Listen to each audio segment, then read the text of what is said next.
I'm Shireen Tadros. Let's get a quick look now at some of the top stories on Al Jazeera. Political tension is rising after both Japan and South Korea defied China's new air defense zone.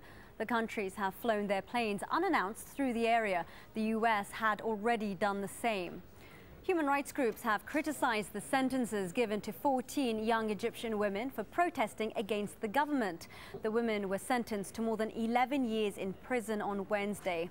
They've been charged with thuggery, gathering illegally and obstructing roads. Hoda Abdelhamid has more from Cairo. Well, there's a lot of anger and really across the board in this country.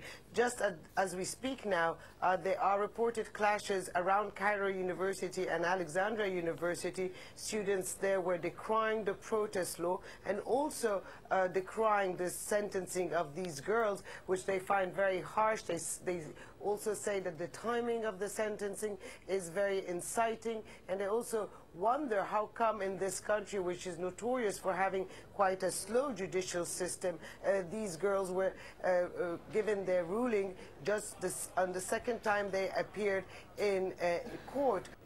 European Union leaders have warned Ukraine it's risking its economic future by rejecting a free trade agreement in favor of closer ties with Russia. EU representatives are due to meet the Ukrainian president in Lithuania.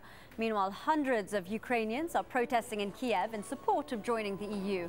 The demonstrators have been camped out for a week despite the freezing temperatures.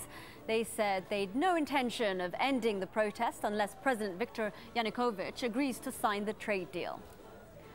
And finally, 4 years after it was labeled one of the most polluted lakes in the world, Guatemala's Lake Atitlan is hoping to turn a corner. In 2009, a combination of raw sewage and algae destroyed the water, but now more than $100 million is earmarked for sanitation projects. Authorities plan to have 7 fully functioning waste treatment plants in place by 2016. You can find the latest on that story and all the rest of them at aljazeera.com.